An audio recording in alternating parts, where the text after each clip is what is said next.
Another. Sometimes you got to define yourself by what you say no to, and I've been fortunate enough to say no to some things uh, that put me in a better position for other things down the line. Get into when the time is right. It's a cool moment. I'm just gonna go ahead and create something over here. Coming up next on Another Act is Michael B. Jordan, who talks about the big thing he's doing on Super Bowl Sunday and on if we actually will see him in Black Panther 2. Over the years, Michael B. Jordan, you have gifted us with Wallace, Creed, Killmonger, and of course, you're the sexiest man alive right now. But I think it's this next move that firmly cements your place in pop culture. You are in a Super Bowl commercial. Tell me a little bit about how that process started and what that means to you. It's so crazy. Like, you wish it was something that was like super, you know, sophisticated around it, but I think coming off of the announcement of Sexiest Man Alive, and working with Amazon and their creative team, they came up with an original spot that was funny and spot on, using a director in Wayne that I've worked with on 3 other commercials before. It's just flawless, isn't it? I think so. Yeah. I mean, I literally couldn't imagine a more beautiful vessel for Alexa to be inside. Alexa, how many tablespoons are in a cup? There are 16 tablespoons in a cup. Babe, food just got here. Why you cooking? Who's that? Alexa, turn on the sprinklers. Honey, I already ran the sprinklers. Things are getting way too wet around here. Alexa, dim the lights.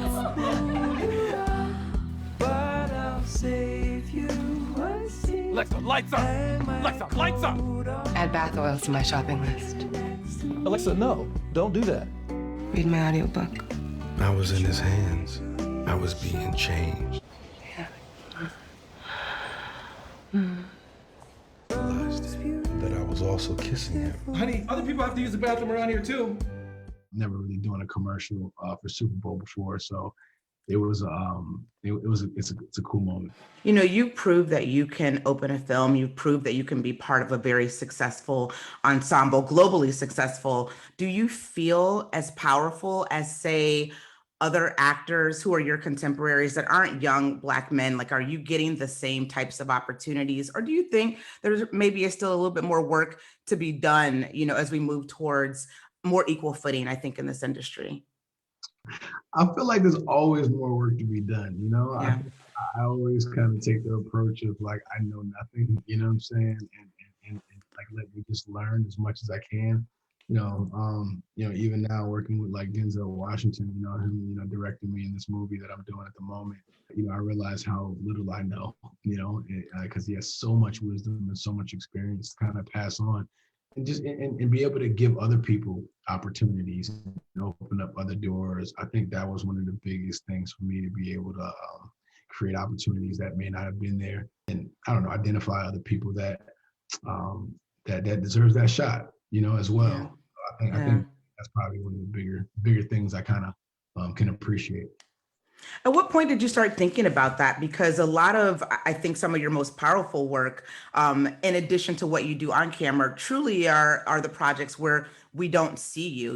It's something like David Makes Man. At what point were you thinking that this was a space that you wanted to tap into inside of Hollywood? I think it's always been there. It's always been a part of the plan. I just know, what, I've learned what you kind of have to do first in order that you can do the things you really want to do. Sometimes you got to define yourself by what you say no to, and I've been fortunate enough to say no to some things that put me in a better position for other things down the line. Oh, I love that. What you say no to defines yourself. I really love that. And I feel like I think I know what you're going to say when I ask you this next question. And I'm okay with the answer you're going to give me. But, I think your fans will be upset with me if I don't at least ask, will you be a part of a sequel? Is that something that is on the table for you? I hope so. Okay. I honestly don't know. I think people they're like, oh, Ryan and Mike, they're best friends. They got to know, that's his brother. Like, I really don't. I think everybody had to take a moment and reassess kind of what was going on after the loss that we took, and I don't know what that looks like after that, to play Killmonger again, would be amazing. It's something that's always on the table, as something to consider if it was an option. I love that. And I think a lot of other people will love hearing that too. Soon, finally in 2021, we're going to see you in Without Remorse. What made you say yes to this film? Because it's a different look for you. I'm excited about this. Yeah, I've always wanted to do something that was like, military, action, very physical, a little emotional, but fun, so it was and also built out a franchise, to build out a franchise and IP, to produce one, and the starring one was a goal of mine. So, it kind of checked off a few boxes and went for it. What types of things are you telling your team to bring to you right now? Because, we saw you in Just Mercy, which was a fantastic role. And then we're going to see you in Without Remorse, your Amazon commercial, and so on and so on and so on. So, as you're starting to build out your career and working with Denzel Washington, I know is top of your list too, but as you're starting to build out your career at this moment on, what are you telling them? What's the directive? Working with Denzel is definitely on that list, and now that that's happening, a lot of my time and things that I'm putting my energy into is it's geared toward giving other people opportunities. I can't do everything, and nor do I want to, but it's doing a small love story, like I said, that's what I'm doing now. So that was definitely one. Creed 3 is is something in development, and that's another action one. That I got there. That I love those characters. There's a couple other ones that have been announced over the last year or two. That I've been wanting to get back. Kind of get into when the timing's right. So it's like I guess my team, like, it's really on a project to project basis. It's really like, okay,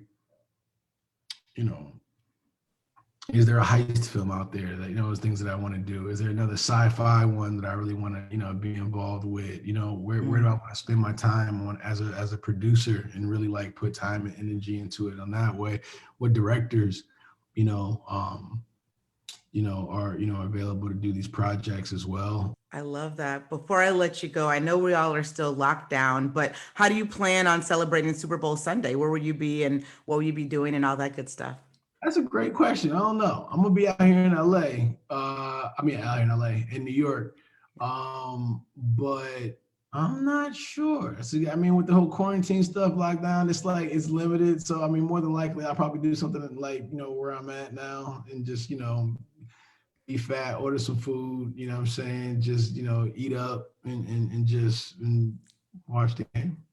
Does the Sexiest Man Alive have a preference on who's playing in the Super Bowl this year? No, I'm a Giants fan, so I'm kind of out of it. I'm just here to watch the commercials. Really. Aren't we all? Yeah. Thank you, Michael. I continued success and all that good stuff. I hope to see you soon on the outside again. Yeah, same here. All right. Thank you. All right, bye. Another